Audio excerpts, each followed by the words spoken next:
Buenos días, jóvenes. Enseguida Buenos comenzamos.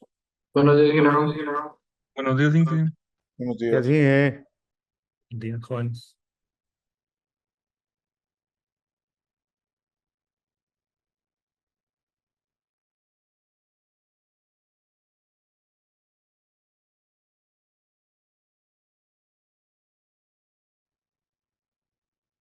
Bien, vamos a continuar con lo que estábamos viendo la semana pasada.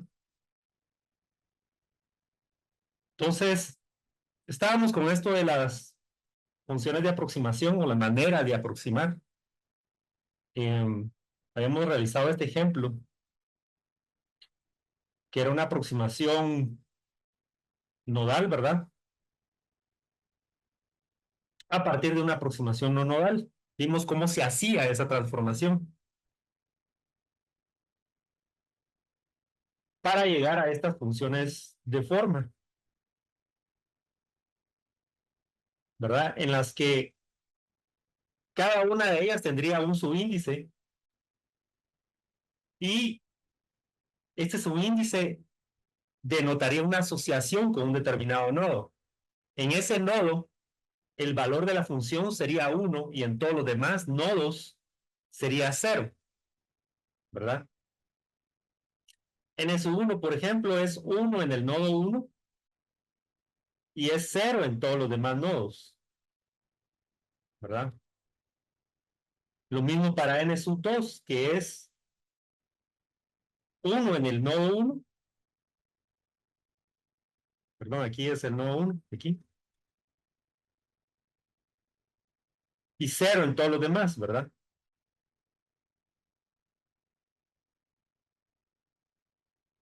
Y lo mismo si revisamos las otras dos funciones, n sub 3 y n sub 4. Entonces, esa era la gracia, por así decirlo, de este tipo de aproximación, justamente. Ahora, esto mismo se puede extrapolar a dominios bi y tridimensionales, ¿verdad? Lo único que la aproximación se realiza igual, ¿verdad? Que para dominios en una dimensión, como vimos en la semana pasada, pero con la variable independiente siendo un vector de posición, a saber, x conteniendo a las coordenadas X, Y y T, y Z, perdón. La T solo es para simbolizar que se trata de un vector, ¿verdad? Y no de un vector fila. Vamos a ver. Sí, exactamente. Pero por razones de espacio a veces se escribe un vector como un vector fila transpuesto, ¿verdad? Como en este caso, ¿sí? Es exactamente lo mismo. Entonces X un vector y la función de aproximación un borro, ¿verdad? Al final terminaría siendo una función de las coordenadas X, Y, Z contenidas aquí en la información que contiene el vector, ¿verdad? El vector de posición. También podemos decir que es una función del vector de posición X.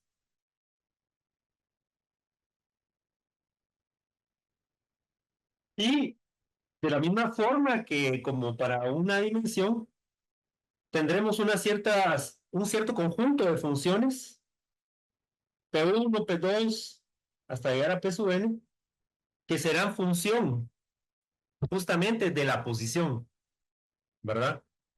En este caso, X, esta que está acá, que es esto, que contiene esta información, más bien dicho, ¿sí? Entonces, aquí vale la pena evocar el concepto de lo que es un campo vectorial, ¿verdad? Como usted, vamos a ver. No, una función vectorial sería que asigna un valor escalar, ¿verdad? En función, si, si tenemos como entrada las coordenadas de un vector, ¿verdad? Entonces, en este caso, es algo relativamente simple, ¿verdad? Porque en la práctica, en lo que se traduce es que si una función como estas. Si antes teníamos que P sub 1, digamos, era una función solamente de X, ¿verdad? Por decirles algo, vamos a ver, A sub 1X, digamos. Así decíamos, dijimos para el caso unidimensional. Pues para el caso en dos dimensiones diríamos que P sub 1, perdón, sería una función de X, digamos, ¿verdad? En donde tendríamos A sub 1 por X más B sub 1 por Y, digamos. En donde el vector X en este caso son las coordenadas XY, ¿verdad? También podría ser que tuviéramos una función, si fuera en tres dimensiones, mejor, P sub 1. Pues sería algo como esto, ¿no? A sub 1X más B sub 1Y más C sub 1Z, digamos. Y en este caso, el vector de posición sería X conteniendo las coordenadas X, Y, Z, ¿verdad? Eso es todo lo que tenemos acá. Poner esto entre paréntesis.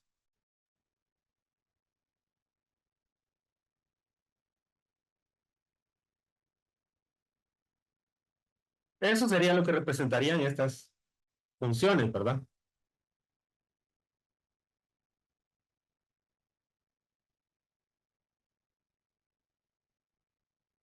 Y aquí pues les puse un cierto conjunto de coeficientes que se pueden llamar de cualquier manera, pero lo importante es que se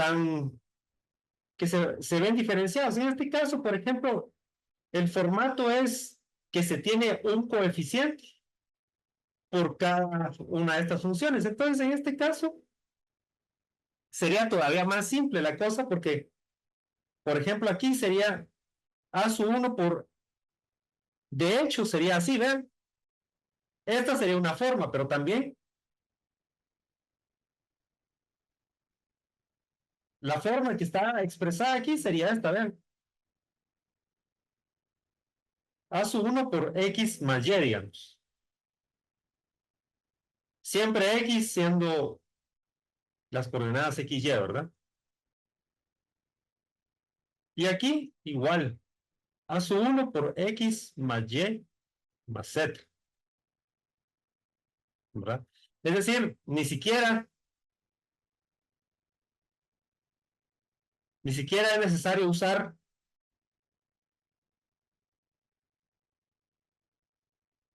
otros dos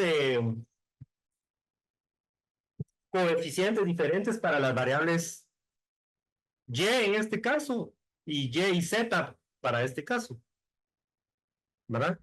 Solo con que tengamos una de estas variables, ya ahí podemos plantear, perdón, uno de estos coeficientes, ya podemos plantear una función de aproximación, ¿verdad?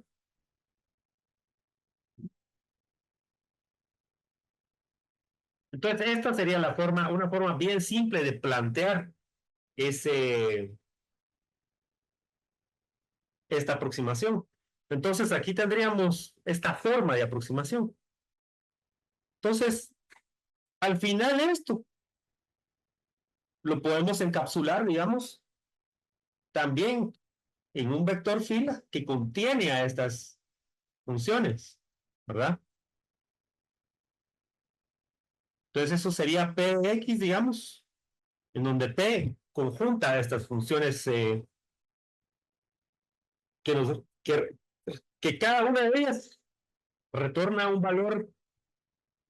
eh, un valor escalar que después será multiplicado por cada uno de estos coeficientes de la forma en que ya sabemos, ¿verdad? Es decir, este por este, más este por este, y así sucesivamente.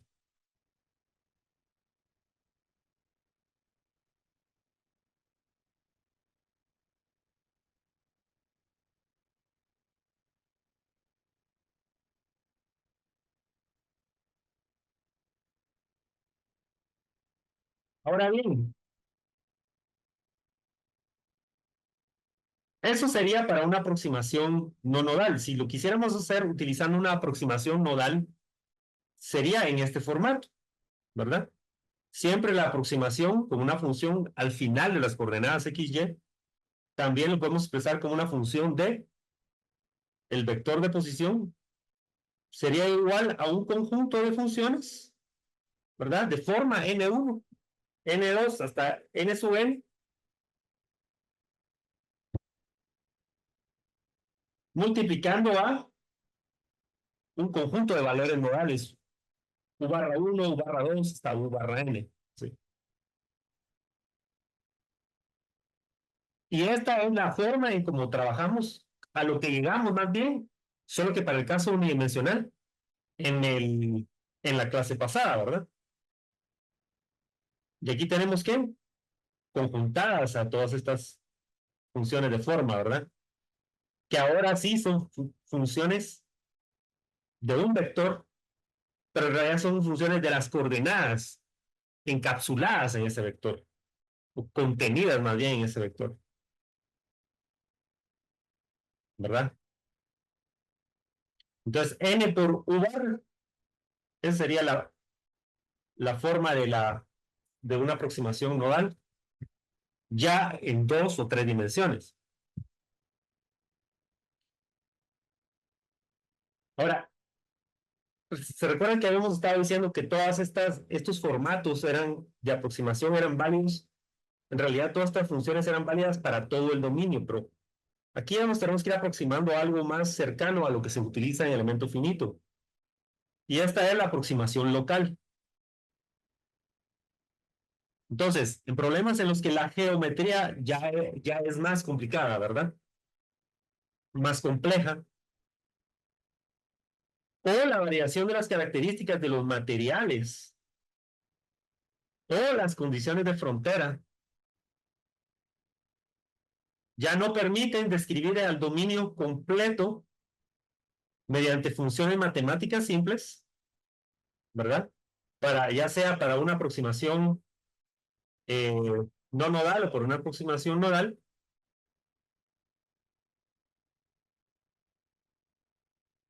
y esto debido a que se producirán errores muy grandes, ¿sí? Errores muy grandes, cuando las funciones globales son demasiado simples. Entonces, ocurre que se vuelve muy utópico, por así decirlo, encontrar una aproximación para todo el dominio.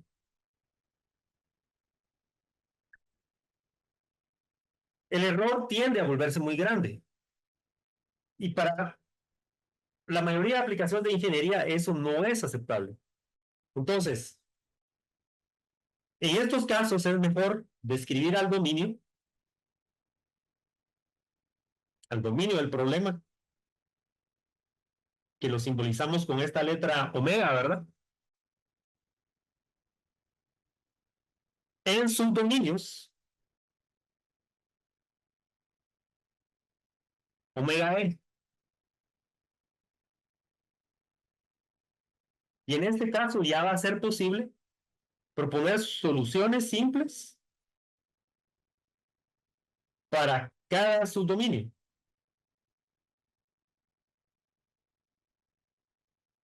Y lo único que habrá que hacer es cumplir con condiciones de continuidad entre los subdominios. Entonces, este es el concepto de una aproximación local, ¿verdad? ¿Sí?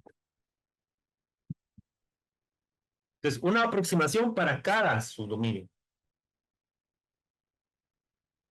No necesariamente tienen que ser iguales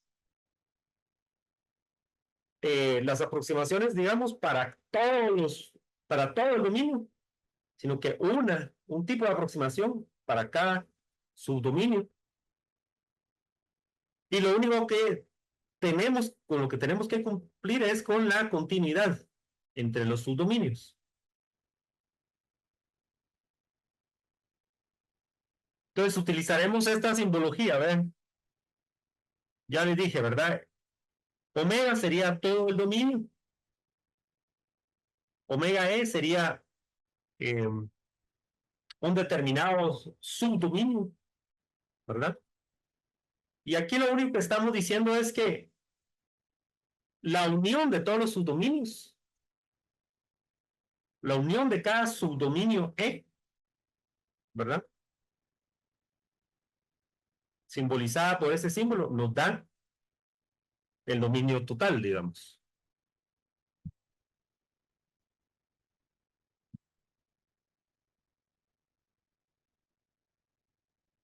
Y en general la abstracción que tenemos que entender es que la intersección, ¿verdad? Desde una perspectiva ahí sí que de teoría de conjuntos, lo podemos ver desde esa perspectiva. No hay intersección entre, vamos a considerar que no hay una intersección entre el dominio I y el dominio J, ¿verdad? Consideremos cada subdominio, perdón, subdominio como conteniendo un conjunto, ocupando un espacio diferente, ¿sí? Entonces esto es lo que simboliza esto, ¿verdad?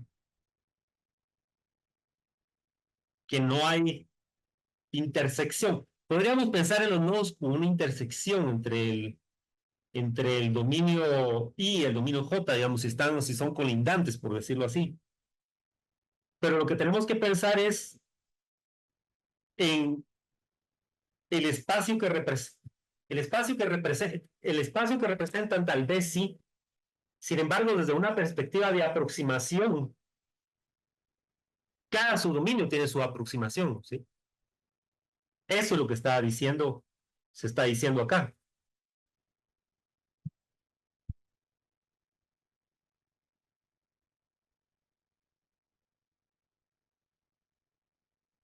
Entonces, en realidad, se trata de lo mismo que ya se hizo antes, pero las funciones de base, digamos,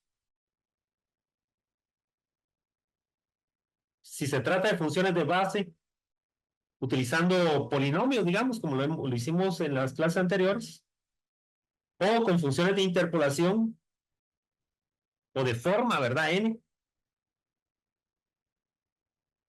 Entonces, estas van a estar definidas solamente en el dominio correspondiente, y de hecho son nulas en cualquier otra parte, ¿sí?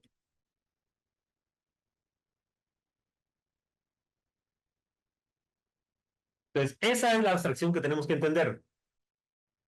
Cada función de base, si se usa una aproximación de funciones de base o una de interpolación, cualquiera que sea el caso, van a ser solo para definidas exclusivamente para cada subdominio, ¿verdad? Por separado. Entonces, ya dijimos de las funciones de base o de las funciones de interpolación, ¿verdad? Ya hablamos de esto y de esto. Ahora, ¿qué pasa con los coeficientes indeterminados o con los valores nodales?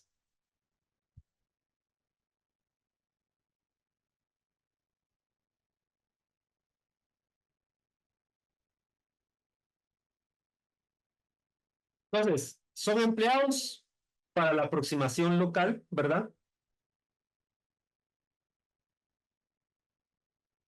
Y estos en realidad sí son definidos en cualquier parte del dominio, ¿verdad?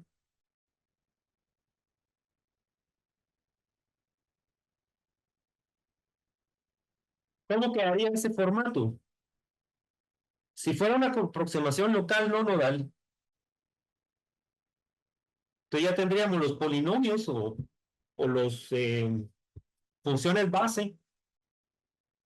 Aquí le ponemos el superíndice E, ¿verdad? Refiriéndonos al hecho de que están definidas para un elemento en particular o para un subdominio en particular, ¿verdad? Estaría multiplicando un conjunto de coeficientes indeterminados y En este caso, si la aproximación es local no nodal, perdón, local nodal, ¿sí? Local nodal. Entonces, en este caso, pues ya tenemos las funciones de interpolación o de forma,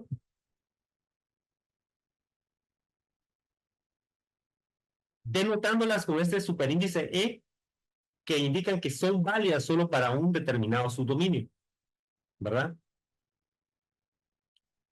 Y post multiplicadas por el vector de valores nodales, ¿verdad? Entonces, esto es válido para todo vector de posición que esté contenido dentro de ese subdominio, ¿verdad? Noten que aquí tenemos lo mismo, ¿verdad? Para una u otra forma de aproximación, tenemos lo mismo, ¿verdad? El vector X, para todo vector X que contenga o que esté contenido, digamos, dentro del dominio del, del subdominio omega E.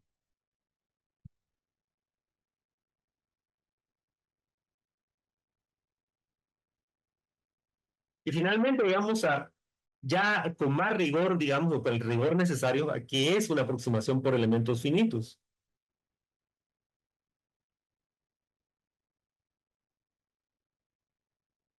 Entonces, una aproximación por elementos finitos sería una aproximación local definida por valores nodales definidos únicamente dentro del subdominio. A ese subdominio le llamamos elemento finito. Entonces, esta sería la forma de la aproximación por elementos finitos.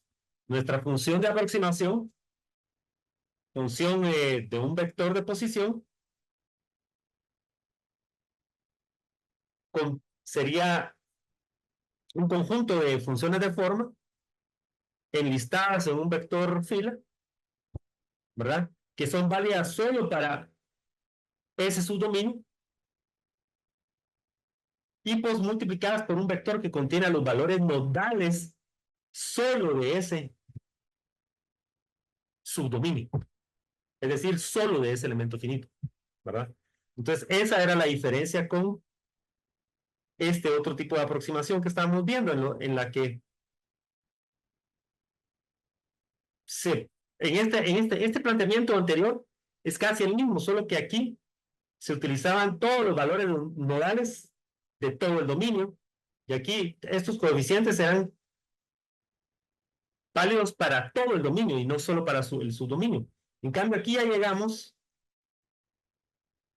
a que solamente los valores nodales para ese subdominio serán utilizados en esta aproximación, en este tipo de aproximación, ¿verdad? Y esto será válido para todo vector de posición contenido en el dominio omega E o subdominio de omega E. Ese subdominio omega E que define a cada elemento finito, ¿verdad?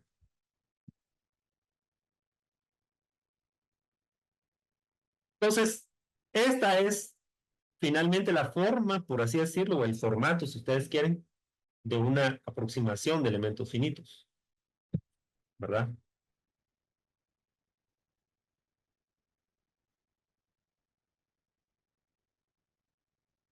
Entonces, si repasamos lo que hemos visto,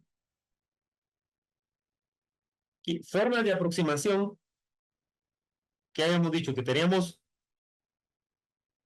global o sobre todo el dominio, o local por sus dominios.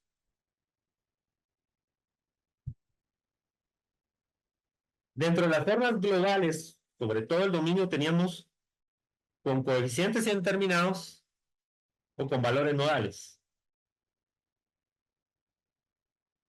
Y local o por sus dominios, teníamos con coeficientes indeterminados,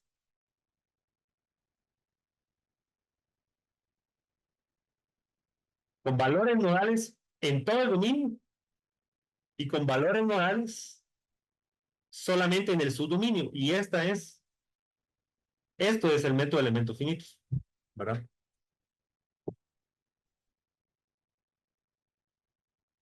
Entonces, por ejemplo, en los libros de métodos numéricos para ingeniería, que hay cientos de ellos, literalmente, ustedes pueden encontrar literatura relacionada con esto. Ahí les explican eh, las distintas formas que existen de aproximación y todas estas, digamos, se pueden emplear en otras aplicaciones. Pero a nosotros lo que nos interesa es esta, ¿verdad?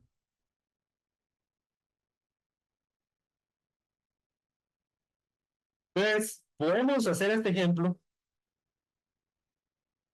eh, unidimensional, aproximación unidimensional con elementos finitos.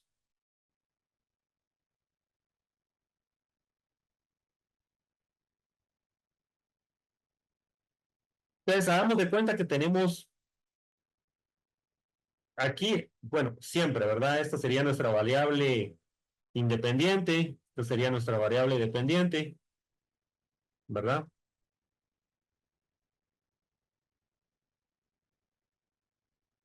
Tenemos valores de distancia contra altura.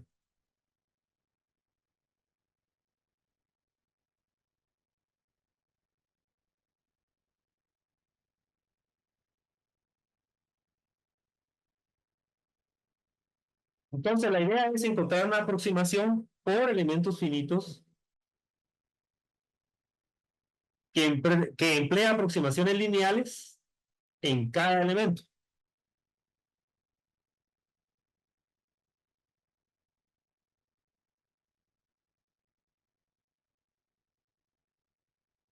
Entonces, una forma sencilla de plantear la solución sería decir, bueno, vamos a tener el elemento uno que va a ir de los nodos o estaciones, como quieran llamarle, uno a la 2, y el subdominio estará definido entre x igual a 20 y x igual a 30.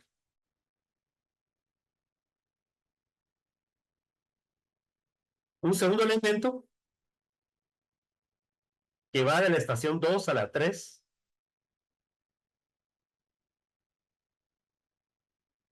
¿verdad? Y como la estación 2 la teníamos en x igual a 30,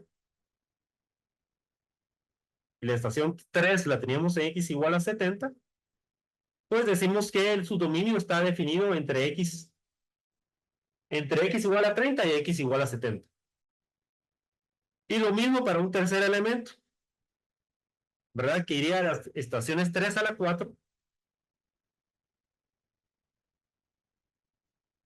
y el subdominio sería entre 70 y 100 para x.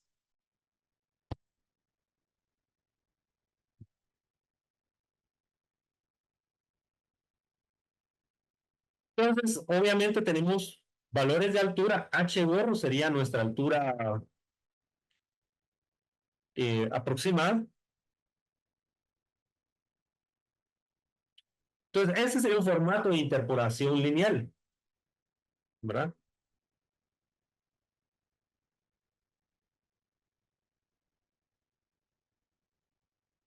Yo creo que todos lo reconocemos aquí, ¿verdad?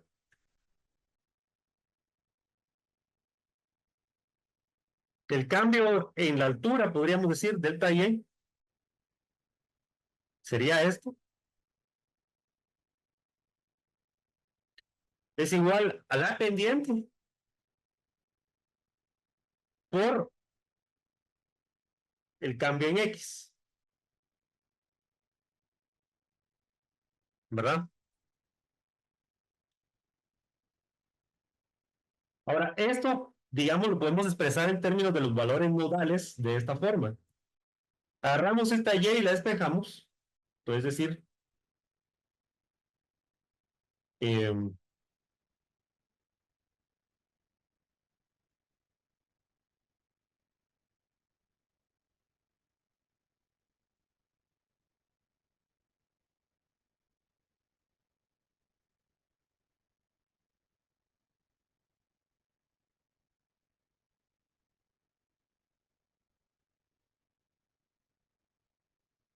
Despejamos esta y,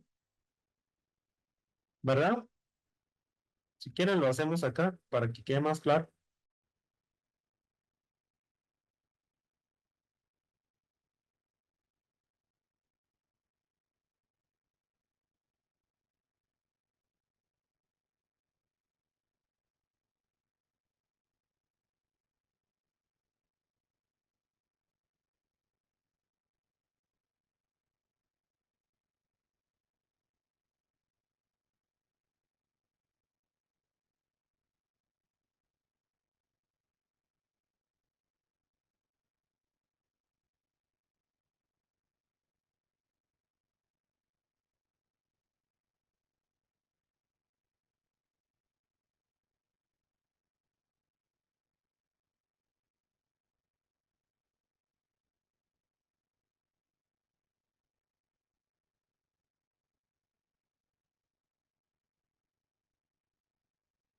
Entonces aquí es pura manipulación algebraica, ¿verdad, jóvenes? Sería, vamos a ver, aplicando y sub 2, una cosa, ah, sí, nos tiene que quedar de ambos lados, ¿verdad? Y sub 2 por x sub 1,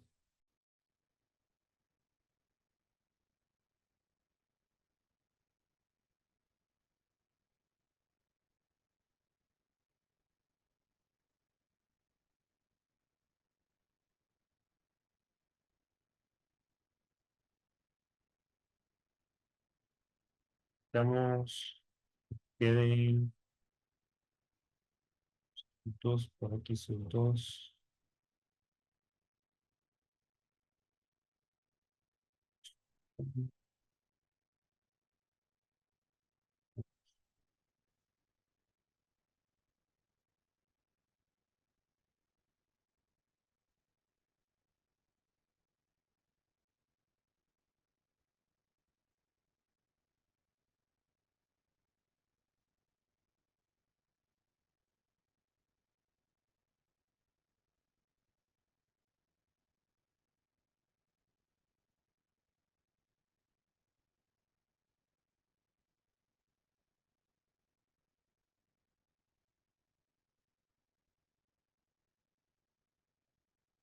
A ver, sub 2 menos x.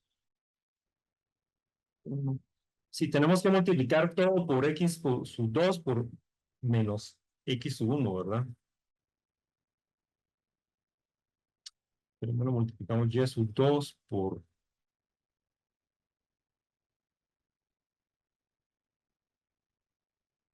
x menos y sub 1 por x. De ahí y sub 2 por x sub 1. De ahí menos y sub 1 bueno, por menos x sub 1 sería y sub 1 por x sub 1, ¿verdad? Todo esto quedaría dividido x sub 2 menos x sub 1. De ahí sería y sub 1, ¿verdad?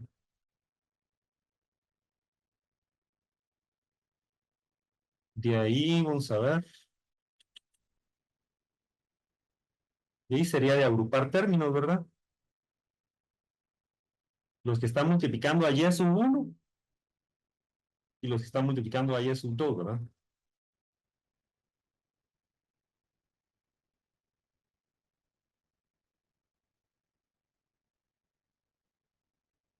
Ah, y multiplicamos y sub 1, o sea, dejamos esto igual, ¿verdad?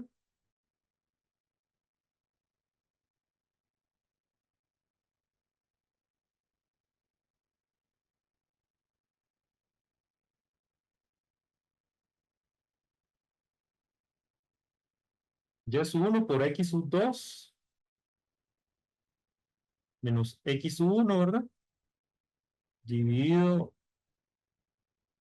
x sub 2 menos x sub 1.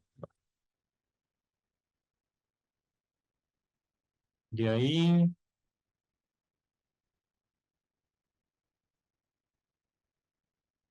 Entonces agrupamos los que están con y sub 1 y y sub 2, ¿verdad? Estos están con y sub 1.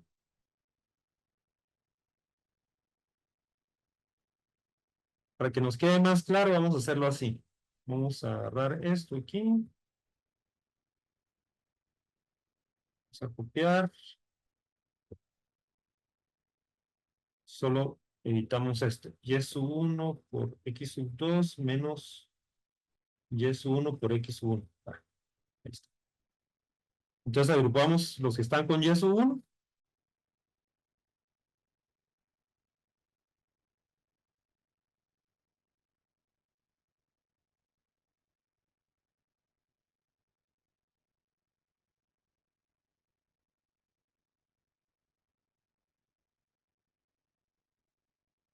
Los que están con y sub 2.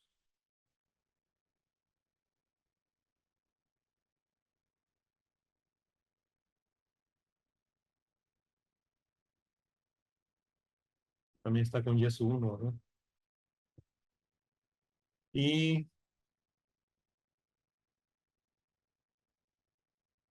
por ejemplo, estos dos se cancelan, ¿verdad? Este y este.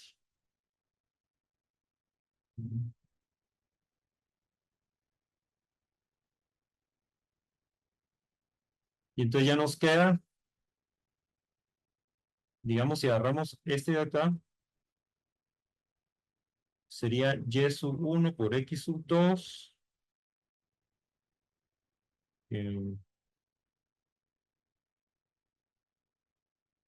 menos y sub 1 por x. Entonces ya agarramos estos dos, ¿verdad?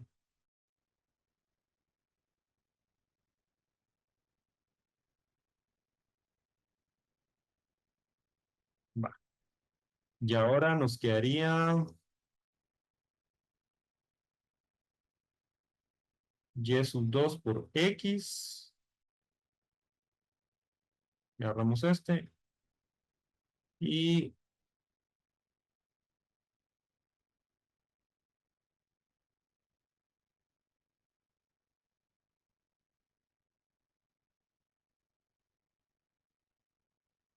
lo que aquí vamos a ver.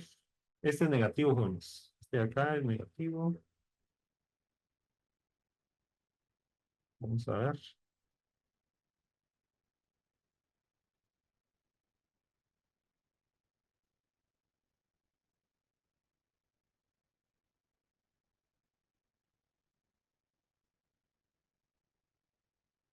Mm,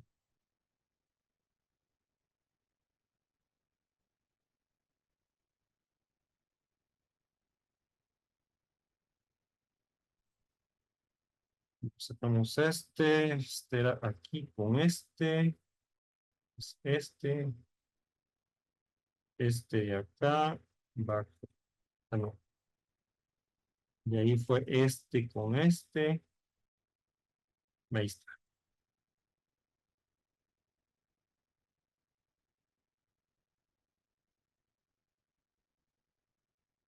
y ahí, no, pero primero hicimos menos y es uno por, no, es que primero multiplicamos estos dos, ¿verdad? Este por este primero, y de ahí este por este, así fue como hicimos, y estos son estos dos, de ahí, vamos a ver si estamos bien,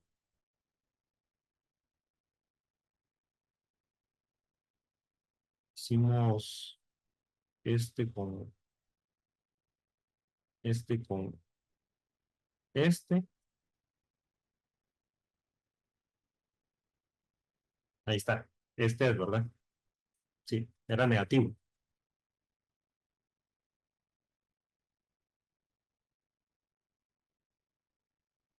Ok, entonces, este es negativo.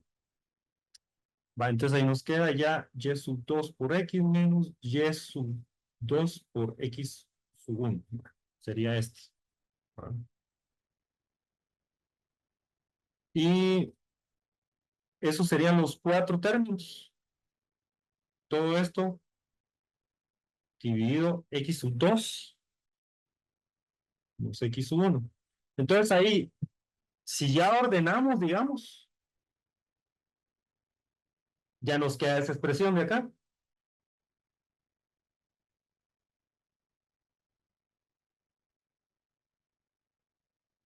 ¿verdad?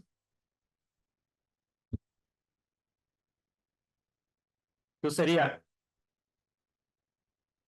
x sub 2 menos x, ¿verdad? Aquí está. Ambos multiplicando a y sub 1, ¿verdad? Entonces, esto sería esto.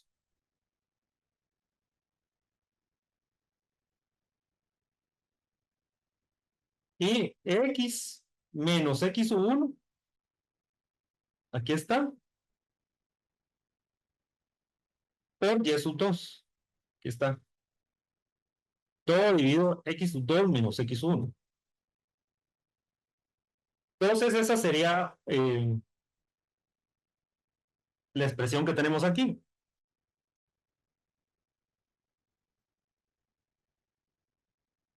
¿verdad? X sub 2 menos x dividido x sub 2 menos x sub 1 por y sub 1 más x menos x sub 1 dividido x sub 2 menos x sub 1 por y sub 2. Entonces, esta sería n sub 1,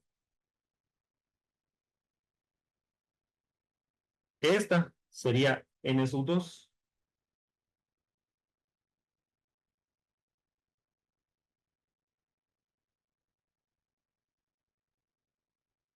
Y cada una de ellas está multiplicando a los valores nodales y1 y y2, ¿verdad?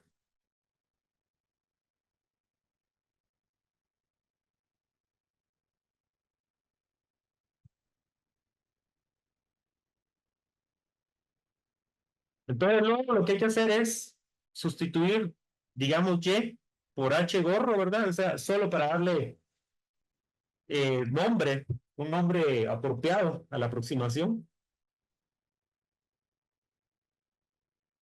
Y entonces sacamos expresiones de aproximación para cada elemento. Una para cada elemento, o sea, independientes.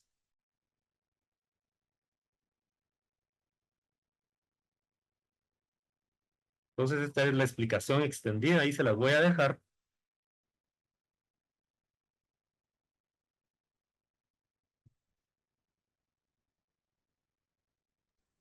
Ingeniero, disculpe. Sí. En el chat compartí también otra alternativa para desarrollar el álgebra. Ujú. Bueno, prácticamente es lo mismo, se llega a lo mismo. Ok, está bien, sí. Hay varias formas de hacerlo, ¿verdad? Pero la cosa es llegar a una aproximación de esta forma, ¿verdad? En la que tenemos funciones, ¿verdad? N multiplicando a valores nodales, ¿verdad?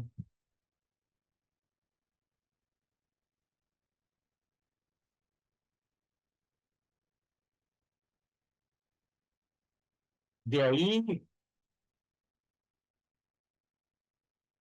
tenemos que tomar el elemento 1, que ya dijimos que está entre 20 y 30, ¿verdad? X igual a 20, X igual a 30. Entonces aquí tenemos el formato, ¿verdad? El valor de H, digamos en este caso, por no llamarle Y, o sería H1 barra y H2 barra, ¿verdad?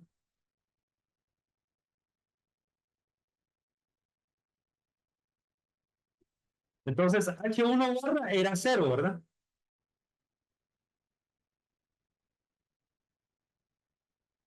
Y vamos a ver, aquí era igual H2,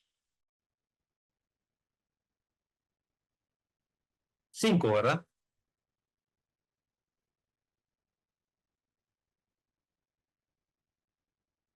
Entonces quedaría esto, X menos 20, que sería eh,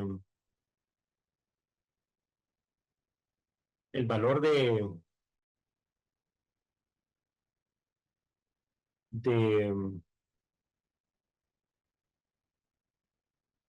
sería el valor de X para,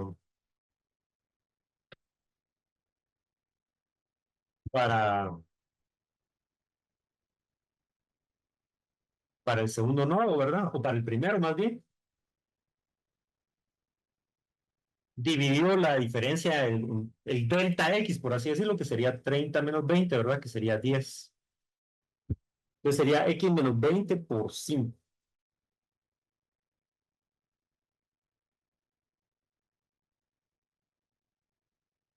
¿Sí? Entonces, lo que hay que tener presente es que estamos utilizando este formato de aproximación, ¿verdad? Entonces, dense cuenta de que lo que podría causar un poco de confusión es de que están cruzados los valores en cada una de las funciones que nos quedaron, que están cruzados los valores de, de X, ¿verdad? Por ejemplo, para N1, por ejemplo, para N1 tenemos que es igual a X2 menos X. Eso sería N1. Ah, siempre dividido del delta X, digamos. Y para N2, ¿verdad? Es X menos X1, ¿sí? Entonces, por eso les aparece aquí este 20, ¿verdad? Que sería el valor de X en el primer nodo de ese elemento. De ahí, eh,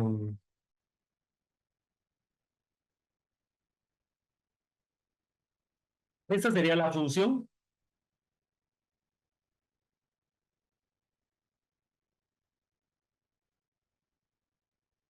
Esta sería la función si la graficamos, digamos, ese sería todo el dominio, por así decirlo.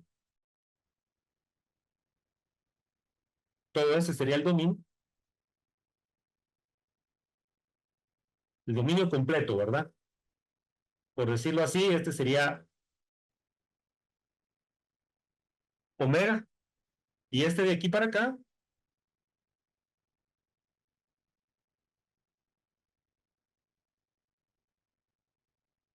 sería omega E, omega 1, digamos, ¿verdad?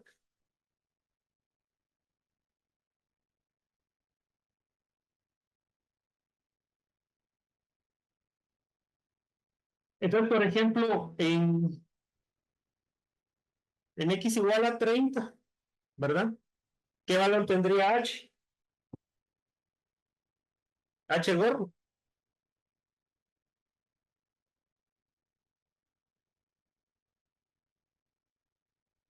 O sea, dense cuenta que esta función es 1, ¿verdad? En X igual a 30, ¿no? No sé si estamos claros con eso. 30 menos 20, 10, 10 dividido 10 es 1. Entonces, aquí nos queda un valor de 1. Y el valor nodal, ¿verdad? Que nos quedó 5 en la forma de la función. Ahí sí que en el formato de la aproximación, más bien, ¿verdad? Irrevocablemente nos llevará a que H gorro, o sea, la aproximación de H para este primer elemento va a ser igual, ¿verdad? Al valor nodal, ¿sí? Que era 5.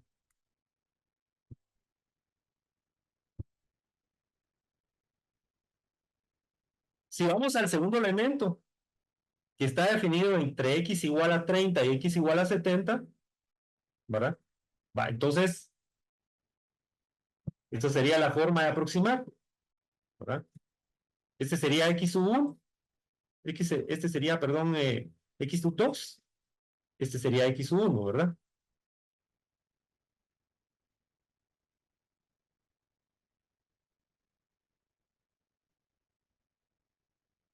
Entonces, en este caso, ponemos los dos valores nodales, H2 barra es 5 y H3 barra es 30.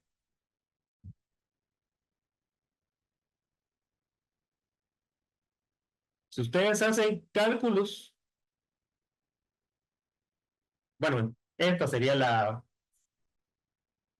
la aproximación de H, ¿verdad? 70 menos X dividido 40 por 5, más X menos 30 dividido 40 por 30. Esta sería la función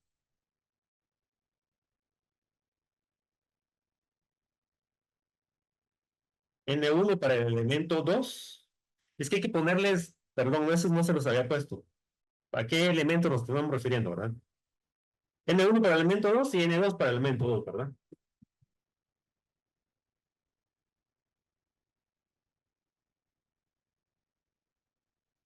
Y en este caso, si ustedes grafican, esto sería la gráfica de la función, en donde les quedarán los valores nodales si hacen las sustituciones aquí.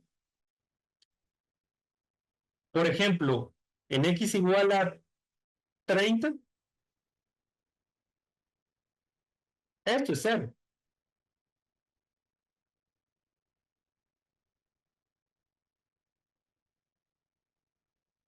Y si aquí es 30, digamos, nos queda 40 dividido 40, 70 menos 30, 40, 40 dividido 40, 1, nos queda 5.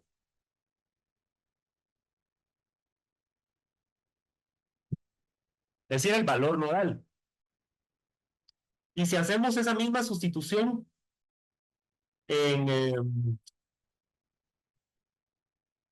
solo que para x igual a 70, esto va a ser 0,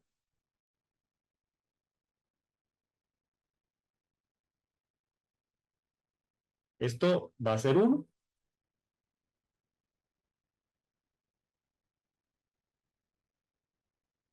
y entonces nos va a quedar 30.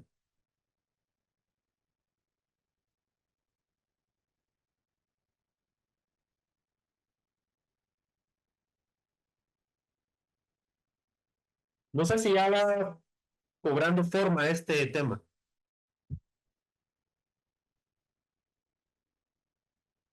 La idea es que las funciones de aproximación, al igual que en el ejemplo que hicimos antes, ¿verdad? Van a ser,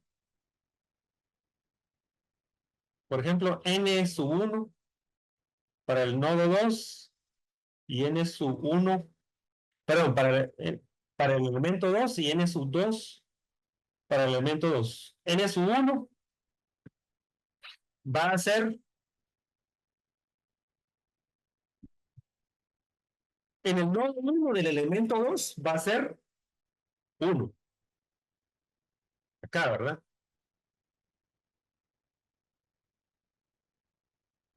Pero en el nodo 2 del elemento 1, del elemento 2 va a ser 0, ¿sí?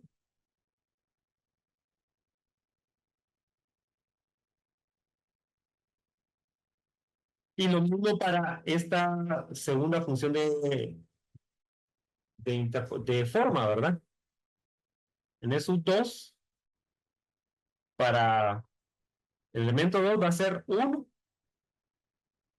en el nodo 2 y va a ser 0 en el nodo 1.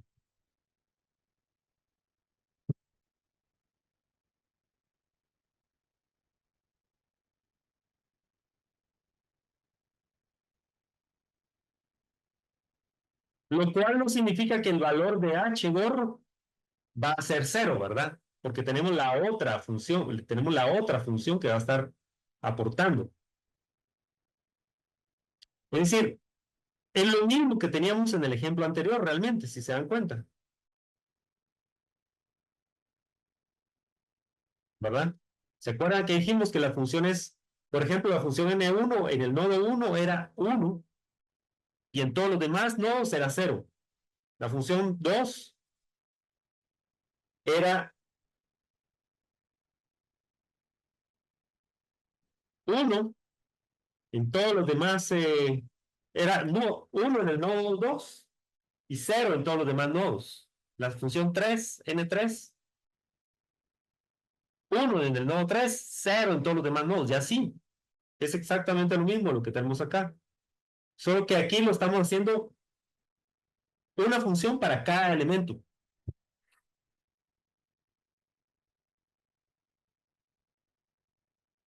o para cada subdominio, ¿sí? Para cada elemento finito, para cada subdominio.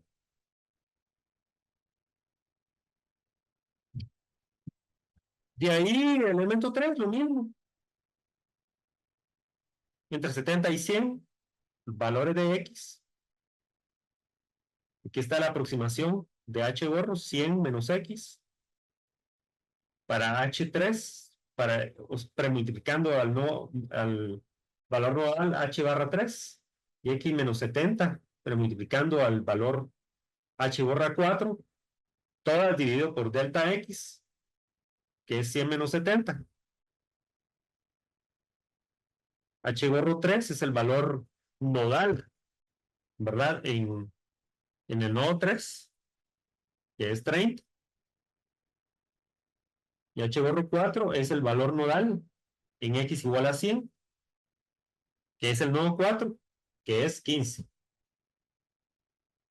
Y esta sería la aproximación, si la graficamos. Esta función sería en x igual a 70, sería igual a 1, y por lo tanto el valor de h gorro sería igual a 30, ¿verdad? Aquí está. Y en x igual a 100,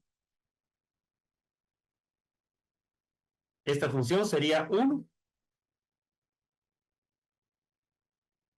por lo tanto, y esta sería 0, ¿verdad? Y entonces el valor nos queda de la aproximación igual al valor nodal, que es 15.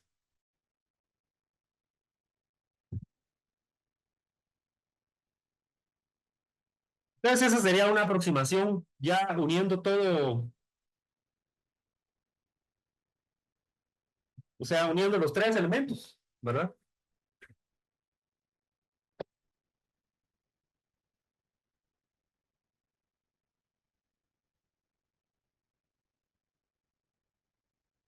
Entonces, algunas observaciones, ¿verdad? Dice, cada elemento aproxima localmente un subdominio. El dominio total se aproxima al unir los elementos.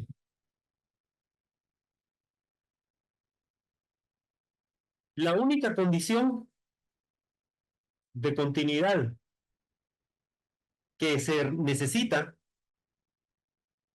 es la continuidad de la función misma, la cual se garantiza al emplear los mismos valores nodales para conectar los distintos elementos.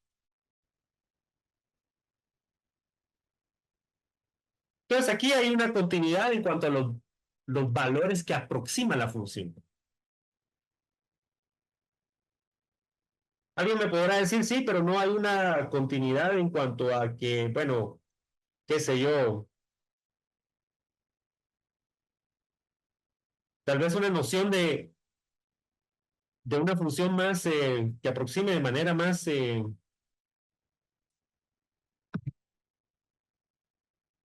perfecta, no perfecta, pero más elegante, si ustedes quieren, por llamarlo de alguna manera.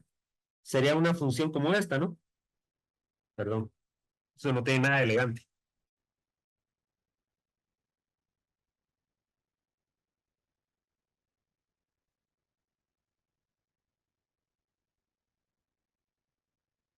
¿Qué sería una función como esa?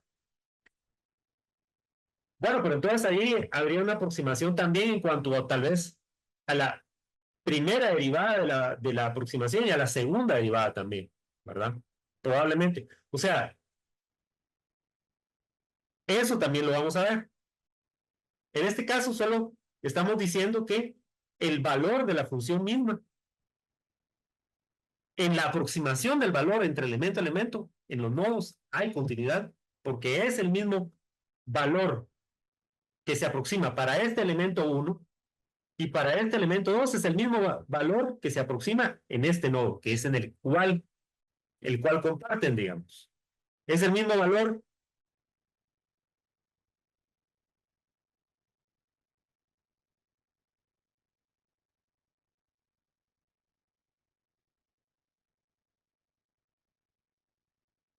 Para estos dos elementos, ¿verdad?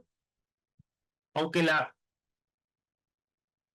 aunque la función de aproximación final, digamos, es diferente para ambos elementos, en este nodo coinciden en cuanto al valor que aproximan,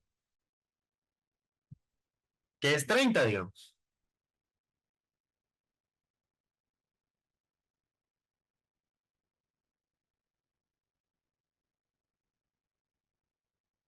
Pero es relevante la continuidad no solo en cuanto al valor aproximado, sino en cuanto a la forma finalmente de una curva como esta que quisiéramos trazar, pues sí, es relevante, pero eso es lo que vamos a ver más adelante. De momento, o sea, eso sería lo que veríamos en el siguiente capítulo, ¿verdad? Okay, empezamos a ver algo de eso ya aquí sobre el final de este. Pero ahorita lo que vale la pena que veamos es esto sobre las formas de los elementos. Entonces, lo bueno de la aproximación por elementos finitos, digamos, es que permite obtener aproximaciones nodales, ¿verdad? Para cualquier tipo de problema que tengamos, ya sea unidimensional, bidimensional o tridimensional, ¿verdad? Que describen la geometría del problema en términos de coordenadas nodales y de las funciones de interpolación.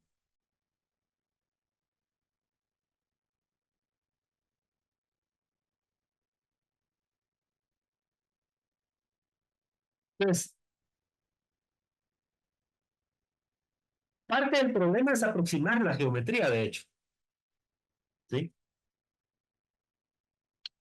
Les había dicho que teníamos certeza de cuál era la geometría del elemento solamente en los nodos del elemento.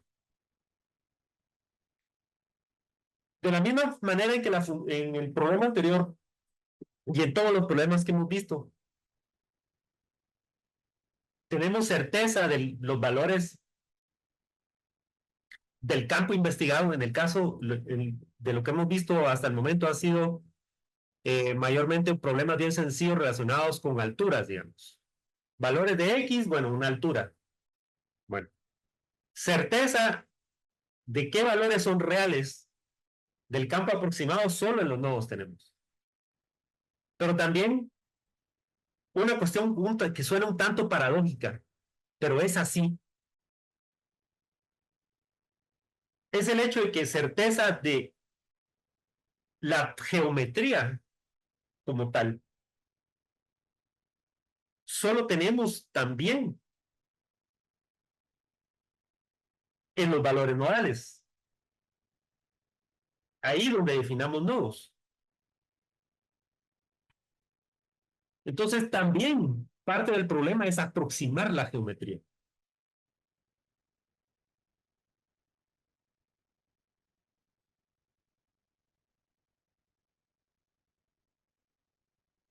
Entonces, Una manera de aproximar la geometría sería esta.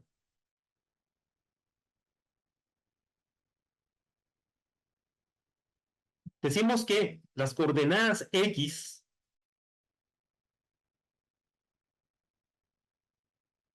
para los puntos todos dentro del dominio, del subdominio que conforman al elemento, sería utilizando funciones de forma n definidas para este elemento nada más, todos multiplicadas por un vector de valores nodales, ¿verdad? De las coordenadas X en los nodos. Eso es lo que tenemos aquí. Estas serían las coordenadas X de los nodos, las cuales, con la ayuda de las funciones de forma, nos ayudarían a interpolar, o a, más bien aproximar la geometría en cuanto a los valores de X en el resto del elemento, en el resto del subdominio. ¿Sí? Lo mismo para Y.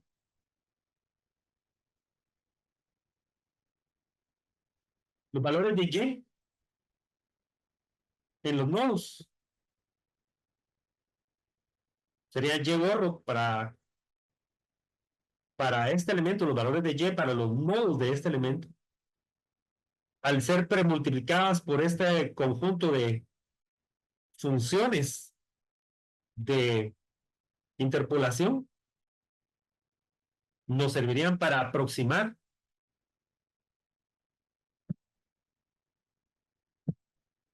cualquier valor de Y, ¿verdad? Que pertenezca, de cualquier punto que pertenezca a este subdominio. Y lo mismo para Z.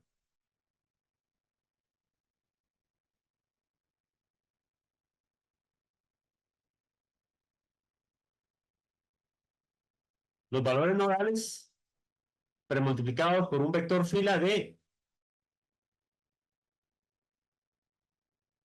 funciones de interpolación que son válidas para este elemento nada más, nos servirían para aproximar el valor de Z para cada punto material del dominio, de este subdominio, ¿verdad? De este subdominio en particular, es decir, de este elemento finito.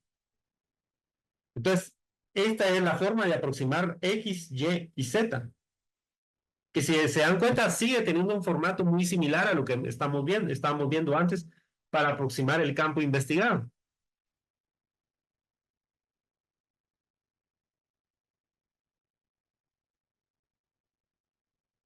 Además, la aproximación de la solución para el campo investigado, es decir, que en general ya vimos que es el desplazamiento de cada punto material dentro del dominio. Entonces, la aproximación de la solución se expresa también interpolando las variables nodales.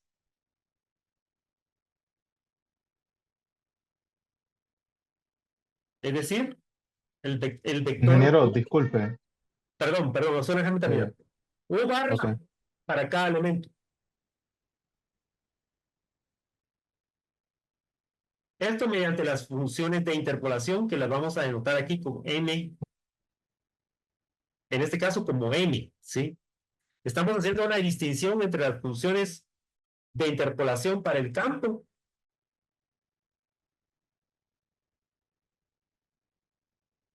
de desplazamientos U, a esa les llamamos en este momento m, y aquellas que interpolan la geometría les estamos llamando n. Dos conjuntos de funciones diferentes. Sí, perdón, ¿quién preguntaba? Sí, más que todo mi duda era que En ese contexto, el parámetro que tienen las funciones de interpolación, esa X realmente es un vector, ¿verdad? Que tiene tres componentes. Exacto, es un vector que contiene a las coordenadas X, Y y Z, Ah, ¿verdad? ok, perfecto. Está bien. Sí, está bien. Ok. Muchas Eh, gracias. sí, claro. Entonces, pero aquí estamos haciendo una distinción. Con las funciones n, decimos, con estas interpolamos la geometría. Y con las funciones m, otras funciones, interpolamos el campo de desplazamientos. Siempre con los valores nodales del campo de desplazamientos en los nodos. Ahí sí que en los nodos, perdón la redundancia, pero el valor del desplazamiento de los nodos, U barra, digamos. Y aquí con los valores de las coordenadas X, Y y Z de los nodos.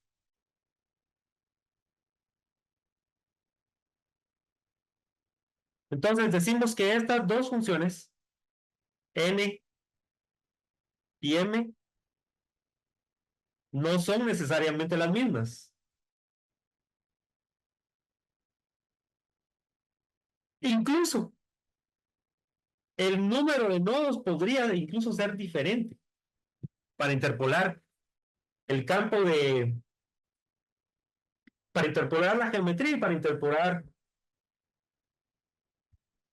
el campo de desplazamientos. Entonces, una primera clasificación de elementos, ¿verdad? Elementos finitos, sería como la que sigue. Digamos que n, perdón, n geometría y n solución son dos variables, perdón, en los que la primera nos denota el número de nodos empleados para describir la geometría y n solución, el número de nodos empleados para describir la solución. Entonces, si tenemos más nodos para describir la geometría que para describir la solución, entonces esos serían elementos super paramétricos. Si tenemos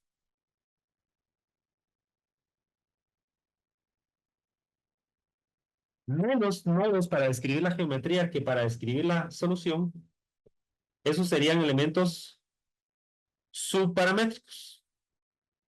Y si tenemos el mismo número de nodos para describir la geometría que para describir la solución, entonces esos serían elementos isoparamétricos, que tal vez ya los habían oído mencionar. Por lo general, este es el esquema que se utiliza, ¿verdad? Y otra manera de clasificar a los elementos sería, otra manera, una segunda manera, basada en el tipo de continuidad que ofrecen las funciones de interpolación, lo que veníamos diciendo. O sea, esto es más importante, de hecho. El tipo de continuidad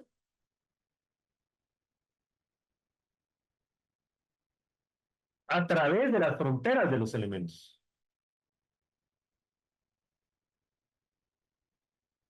Entonces, si es tipo C0,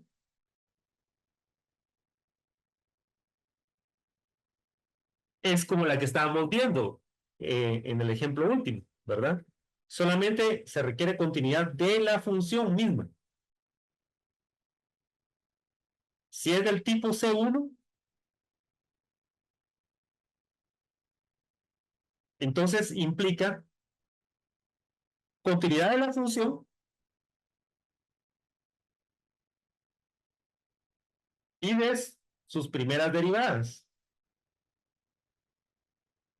Del tipo C2 implica continuidad de la función y de sus segundas derivadas.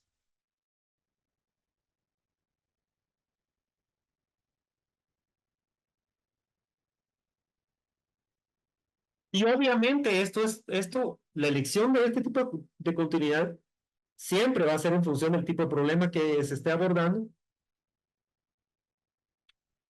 y del orden de la ecuación diferencial que gobierna el problema. Entonces, en mecánica de sólidos y de estructuras, la realidad es que la C0 es la que más se utiliza, tipo C0, que de hecho fue la que estábamos usando en el ejemplo anterior, en el ejemplo último.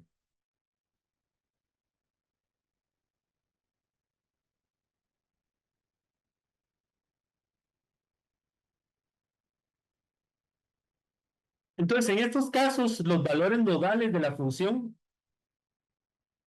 de la función en sí, es decir, en este caso sería el desplazamiento, ¿verdad? Serían representativos de los grados de libertad.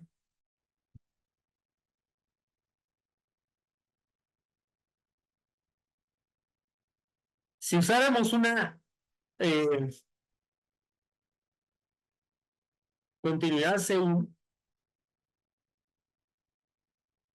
se requerirían de los valores nodales de la función y de las primeras derivadas como incógnitas nodales. Entonces, en este tipo de problemas, no solo, o sea, los valores nodales tendrían que ser el campo de desplazamientos y también la derivada del campo de desplazamientos, la primera derivada, ¿verdad?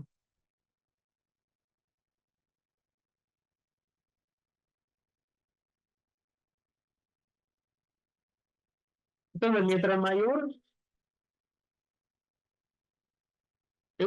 o sea, por lo general, mientras más grado de libertad tenga un problema, la tendencia es a requerir ahí sí que a demandar más requisitos de continuidad, ¿verdad?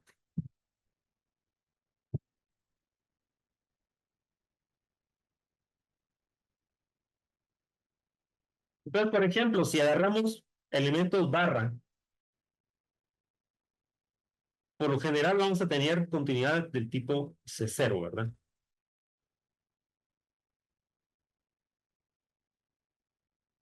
Este tipo de elementos triangulares, ya sea que tengamos solo en los nodos o también a la mitad, o también, incluso hay de estos, ¿verdad? Que tienen hasta dos nodos por cada lado y uno en el centro. De todos modos, este es el tipo de continuidad más empleado, tipo C0, ¿verdad?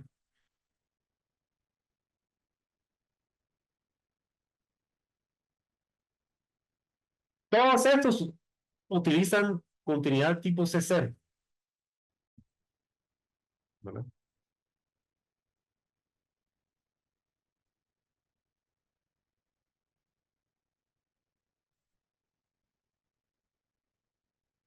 Ya sea serendipity o lagrangianos, ¿verdad? Entonces, a primas y primeras lo que vemos en diferencia entre este y este, bueno, entre este y este no miramos ninguna diferencia, ¿verdad? Pero entre este y este, pues vemos que de este tiene un nodo de más en el centro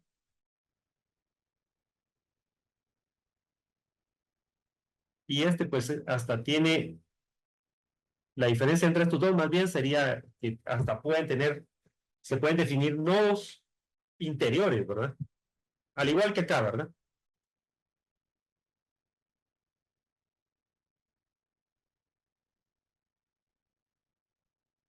Para los problemas suele ser suficiente usar algo como esto, ¿verdad? O como esto.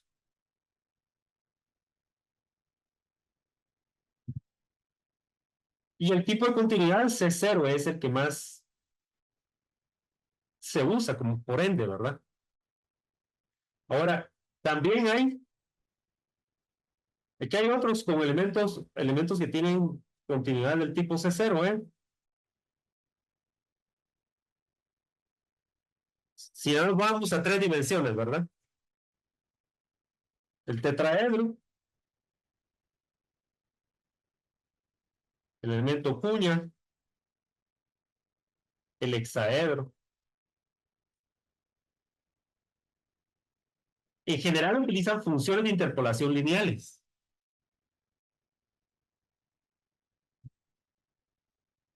Este tetraedro que tiene,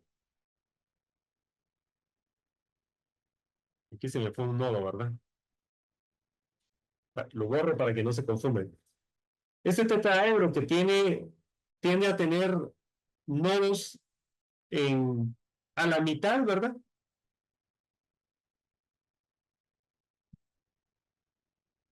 Es que de hecho aquí me faltó poner aquí, ¿verdad? A la mitad de los lados.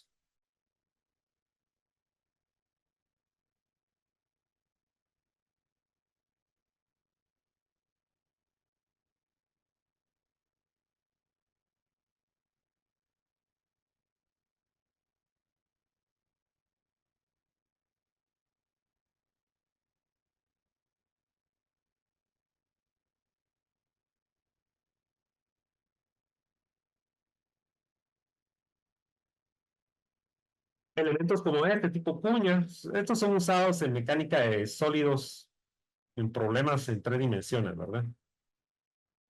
Hexaedros,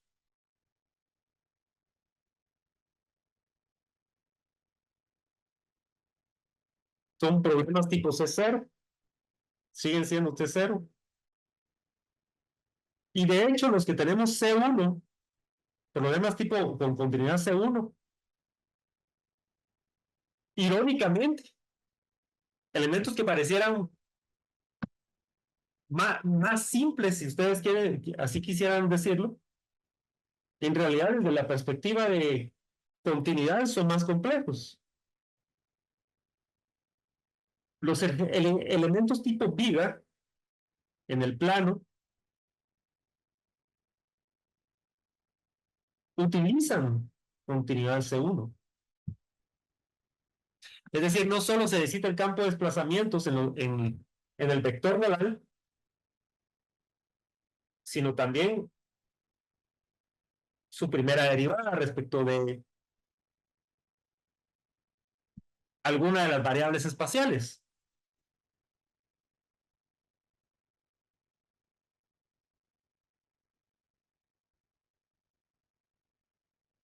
Entonces, para un marco plano o para un marco en tres dimensiones, por eso tenemos ahí una distinción con los grados de libertad. Bueno, este sería para un marco plano nada más. Y esto sería para un marco en tres dimensiones, ¿verdad? Un marco espacial, ¿sí? Aquí tenemos 3 grados de libertad y aquí tenemos 6 en cada nodo, ¿verdad? Se necesita continuidad del tipo C1. También hay un tercer elemento que es el le llaman de enrejado o de emparrillado, ¿verdad? También ese también utiliza 3 grados de libertad, ¿verdad? Pero la diferencia es de que lo que es relevante para el enrejado es versus, vamos a hacer una diferencia aquí.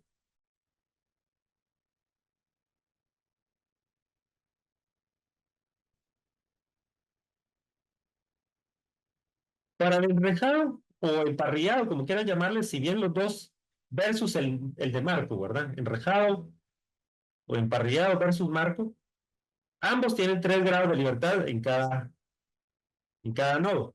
Pero la diferencia es en qué grado de libertad son relevantes para cada uno. Entonces, solo para poner un comentario aquí sobre esto.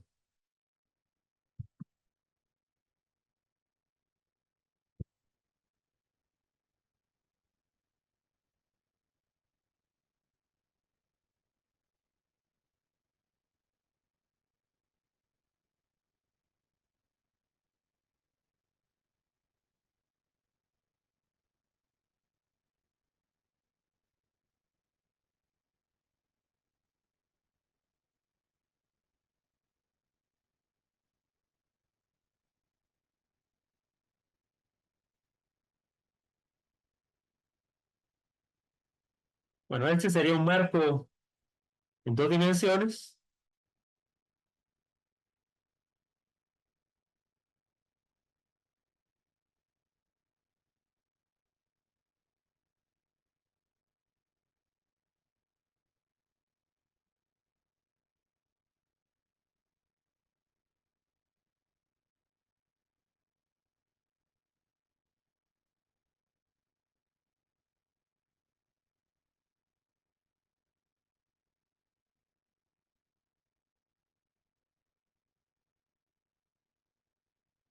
Digamos que ese sería un marco en tres dimensiones.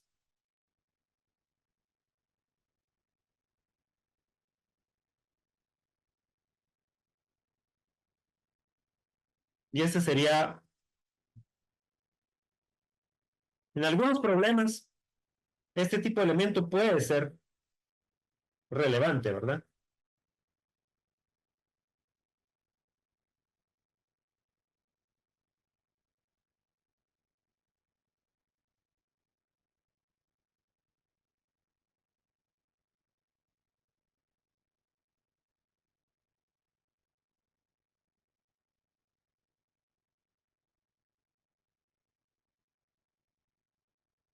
Y ya este sería un enrejado, un emparrillado, ¿sí? Entonces, lo que nos decimos acá es que para el marco plano solo nos interesan estos tres grados de libertad. Bueno, que sería el desplazamiento lateral,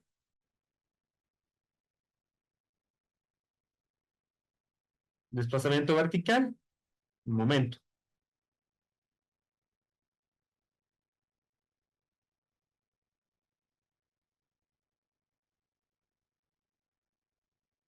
Para un marco en tres dimensiones sí nos interesan las seis, ¿verdad?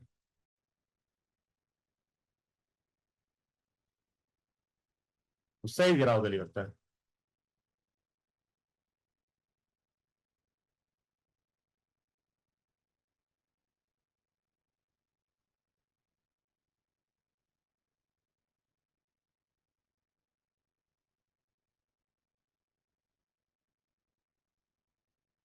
Pero para un emparrillado, lo que interesa son estos grados de libertad. ¿Cuáles son? Ya no interesa el desplazamiento lateral, ese no. Importa, y mucho, por supuesto, el desplazamiento vertical y los momentos, o más bien, o sea, no solo lo veamos, veamos en términos de desplazamientos. El desplazamiento vertical y los giros serían la palabra correcta. Y los giros,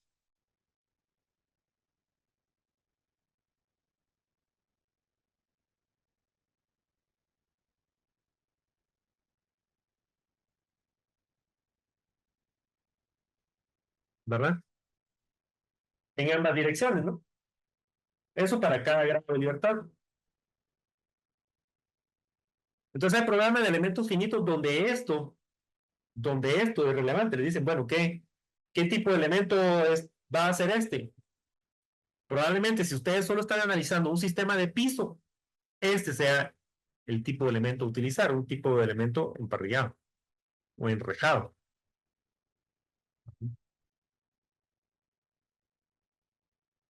Entonces, este tipo de elementos utilizan continuidad C1.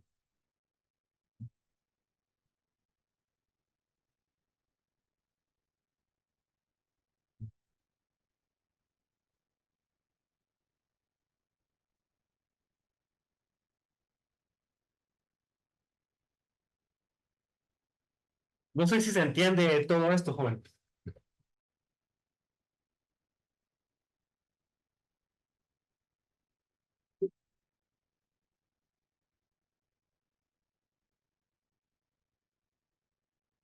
Perdón, no había visto el chat.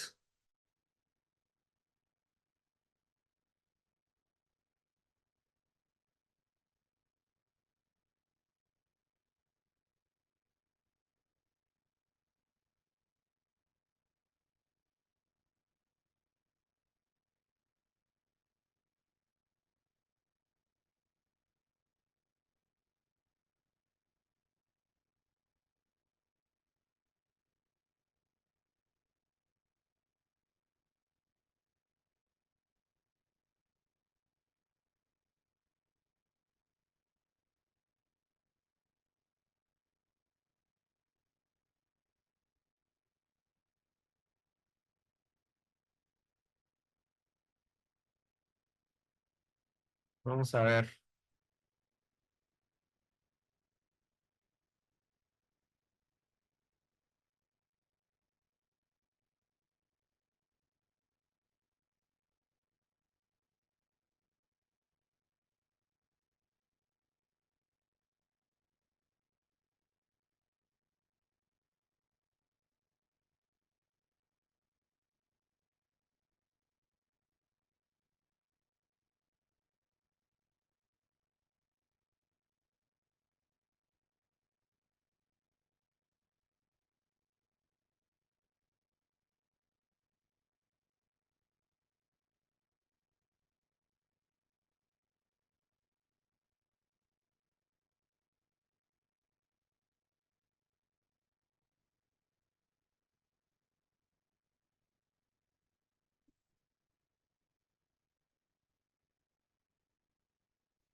Bien, aquí su compañero desarrolló algebraicamente en el ejemplo anterior, ¿verdad?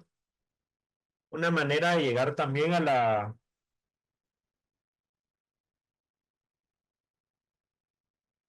función de aproximación, ¿verdad?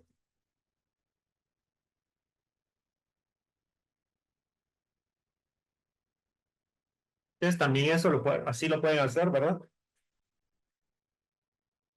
sea, estos problemas son de álgebra en realidad, ¿verdad? Al final, conceptos básicos relacionados con, eh, por ejemplo, aquí hay que entender o recordarse más bien de cómo es la, la forma de interpolar linealmente, que es exactamente lo mismo que la ecuación de la recta, por ejemplo, ¿verdad? Entonces, pero muy buen aporte, gracias. Aquí al compañero Kenneth Mora. Ahí pueden dar un pantallazo si quieren. No está en el chat, ¿verdad? Ahí lo pueden descargar. Vamos a hacer un pequeño receso de 5 minutos y continuamos con el siguiente capítulo, de hecho, del curso.